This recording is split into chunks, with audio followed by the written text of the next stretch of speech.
All right, so let's begin. SEBI has introduced two set of norms of EOPs. Category 1 EOPs can become agents of AMCs and charge transaction fees from them by obtaining license from AMFI.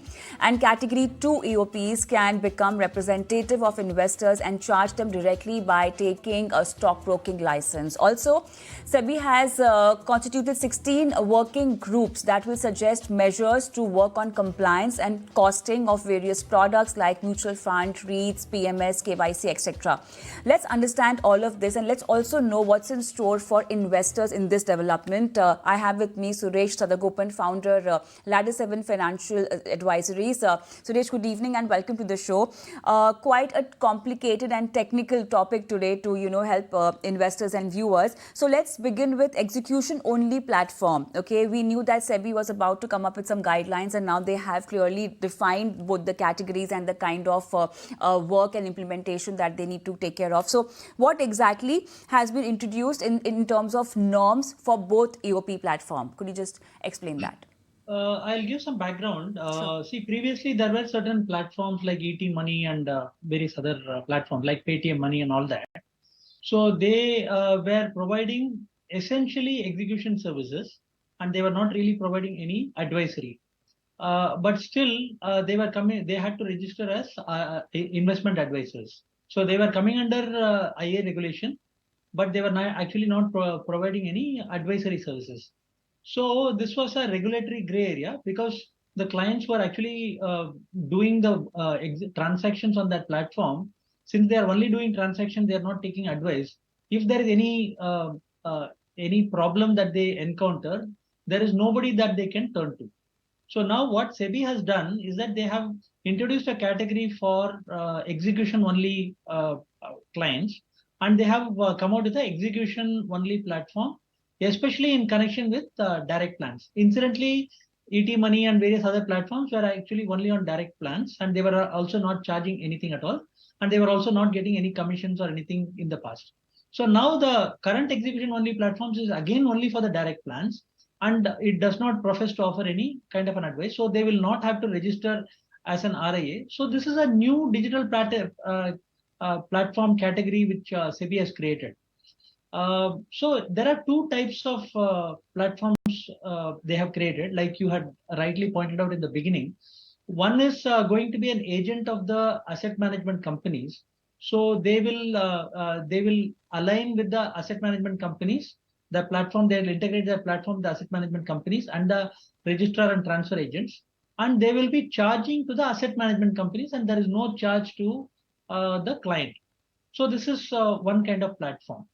And there is another kind of platform. If people are doing some work with a stockbroker and they want to continue that there, and they want to see all their transactions, reflected in their Demat accounts, they can go through a stockbroker. And the stockbroker will put through the transactions and will directly charge a certain fee as specified under the stockbroker, by the stock exchange, by SEBI under this regulation. So these are two different types. In both the cases, you can choose which one you want to do. In both the cases, if there is any onboarding fees, it will not come to the client for them to pay. So more or less, I would say, broadly speaking, there is not going to be any major effect as far as the clients are concerned. This is a real positive for all the digital platforms, erstwhile digital platforms, which did not have any kind of a way to charge any remuneration. So now there is going to be some fee either coming from the AMC or directly going to come through the stock exchange to them. So this is a positive thing from their point of view. And it's a good thing from the point of view of the customers also. Let's just focus on customers or investors' point of view. What exactly is a takeaway for investors who actually happen to browse a lot on these kind of execution-only platforms? See, as far as investors are concerned, what they have to understand is that they are being given more and more choices today. So they can go through a mutual fund distributor if they are really interested in some level of say investment assistance and suggestions. They can go to a financial advisor if they really want the full scale advisory, and they will provide that. Now, if they are fairly competent in terms of their own finances, and they are hopeful of doing everything right by themselves, then this execution only platform is a great way. And again, SEBI has given two different options. So I mean, the choices are actually increasing, and without paying a fee to anybody, I mean, without paying any major fee to anybody, one will be able to put through the transactions and hopefully increase what returns they're going to get over a long period of time. So it's a very positive thing.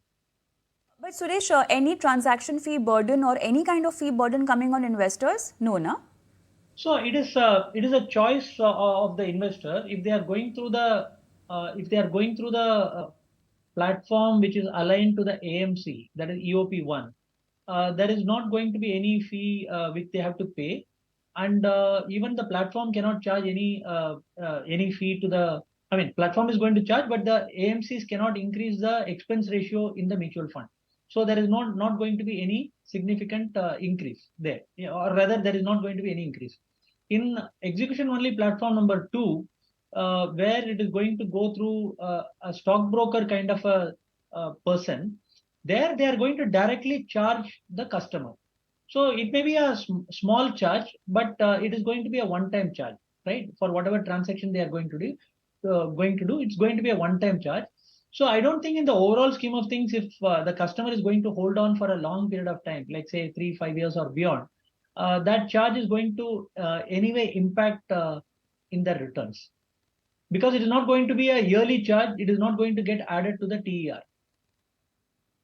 All right, Suresh, I request you to stay on, but there's LTI Mindtree numbers coming up, which we really need to announce. So LTI Mindtree has come out with their Q2 results. The company's revenue has come up at rupees 8,905 crores versus 8,702 crores, which is up by 2.3% quarter on quarter.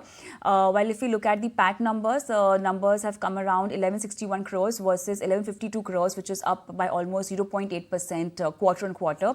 Also, EBIT margin is at 16% versus 16.7% and looks like down by 69 PPS quarter on quarter. So that's the number, or first set of numbers coming in from LTI Mindtree. All right, we move on. And Suresh, as you were just explaining the kind of transaction or any fee burden coming down on investor, I also want to understand the kind of, the main reason why SEBI had to lay down this kind of a framework for execution-only platform. What kind of trouble was the industry facing, or what kind of trouble investors facing? What was the confusion all about? If you could just give us a background on this. Yeah, so one of the things was, SEBI wanted to actually take out advisory from distribution. So that was the intent, and that is why they came up with the IA regulation.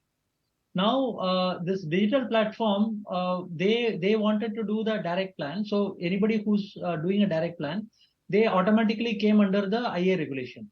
But IA regulation was not really very suitable for them, because truly speaking, they were not really giving any real advice. So the point is, they were not charging also for anything, because they were not giving advice. It was kind of used as only an execution platform. So SEBI understood that, yeah, I mean, number one, they are not able to earn anything from this from their platform, and they may actually start doing something which probably SEBI would want to proscribe. And from the client point of view, also customer point of view, who is doing on that platform, since they are actually not giving advice, though they are coming under IA regulation, I mean, nobody can go to SEBI and say that, okay, I have this problem. Even if there is a complaint, they cannot raise the complaint to SEBI, because they are actually not giving advice. And because they have not given advice, they can. I mean, there is no complaint that can be raised against these people. Now, so SEBI has thought about this whole thing, and this regulation, in my opinion, is an excellent workaround to all these things. In this thing, the EOPs are going to get a certain amount of revenue. It may be small, but when we talk about the number of transactions which are going to happen, maybe on a daily basis or a monthly basis, it can be very significant, and even a small charge will give a viable fee for the viable income for the platform, and they can perform the role of execution only platforms very well. And from the customer's point of view, they clearly know now there is an execution platform, and they just need to pay a small charge if they want to go through EOP 2 platform, because they want to deal with a stockbroker and they want to deal with a demat account. And if they are not interested in that, they can go through EOP1, which is aligned to the AMC, and they don't have to pay any fees, and it is going to be only direct plans. So there is no confusion at all. In the EOP platform, it is only direct plans, because some platforms, erstwhile platforms, some were regular, some were direct, so there was a bit of confusion. Now it is all direct plans. The clients know that they are being charged the lowest possible expense ratio, and they have two options to choose. I think over a period of time, the options have increased from the client point of view, and I would say it's a very welcome move. Suresh, with that, thank you so much. Time to wind up this segment, and thank you so much for being on the show and helping our viewers with this.